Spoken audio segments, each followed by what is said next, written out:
a creative writing assignment, and I am just going to read to you the prompt that our teacher gave us. Your name is Pablo Paintbrush, and after many months of being teased and taunted by the other brushes in the store, a strange man walks in and chooses you.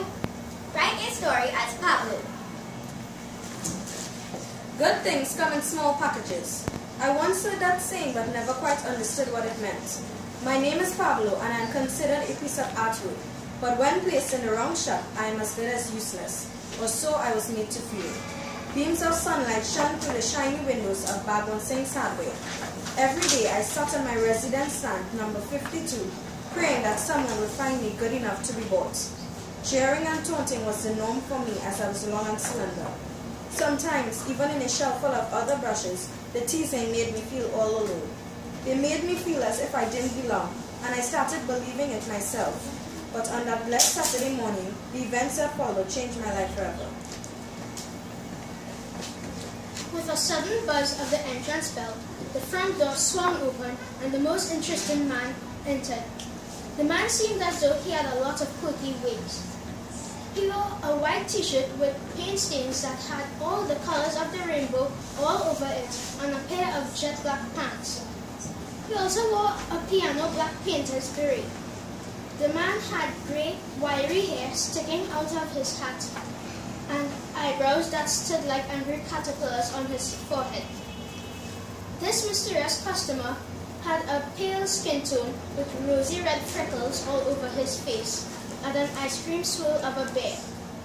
I knew that he would be like all the other customers who wouldn't pick me up. At least that's what I thought until that very moment when all of my expectations changed. As I stood at the end of the brown glass shelf, viewing the odd man, the other better-looking paintbrushes teased and taunted me as they all jumped up and shouted loudly, "Pick me, pick me!" I slowly closed my eyes and all my bristles scattered around me as my wooden brown handle slouched down. While doing so, I suddenly heard all the brushes make a loud gasp. I quickly opened my eyes and peered upwards as I noticed the man watching me and pointing. My face lit up gleefully as he stretched out his hand and picked me up. He told Mr. Bhagwan Singh that he would take the small red brush, but the merchant told him that he had many nicer, newer brushes to take one of them instead. The man held on to me tightly and strolled over to the cashier. Mrs. Sharma, the cashier, then tried to convince him to buy another brush, but the man then paid the money and left for home. Firmly, I stood in my new owner's pocket as he proceeded into his house. I could see a burst of color explode before my eyes. The floors and ceilings of the room were dressed in stylish patterns. Sculptures and paintings decorated the halls. We went into a dimly lit room. As he switched on the lights, it sparked a few times, but it eventually showed its true potential. The illuminating room was filled with torn canvases and dismantled easels.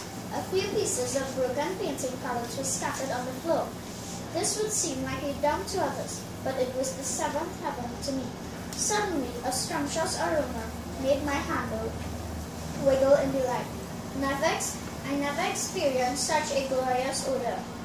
In the middle of the room was a well-prepared easel and a clean white dry canvas.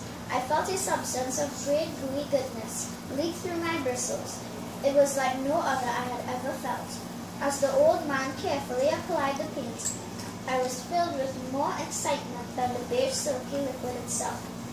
As I was carried across the canvas, I felt my life purpose come to pass. I realized that this was what I was made for, not sitting in Bhagwan Singh's hardware waiting to be bought. I never felt so much joy filter through my bristles. This was what I was meant for. As soon as we were done, we stopped to admire our work of art together. After lengthy hours of painting, dabbing, and smudging streaks of thick paint onto the canvas, it was done. In a heavy Italian accent, he stated, "We did this, you and I." From his pleasant facial expression, it was obvious that I was just as impressed as he was. He then firmly grasped my red, grey, black and blue wooden body and took me to the art room staff. Clearly it was laden with numerous differently colored specks of paint. As the icy running water ventured through my black bristles, thickets of bright paint dripped off of me. Eventually the refreshing water turned green and black, which blended in with the rest of the messy sink. He gazed with a squint at my thin handle, which revealed Pablo. It was clear now that the silver-encrusted writing was uncovered in dark blue paint.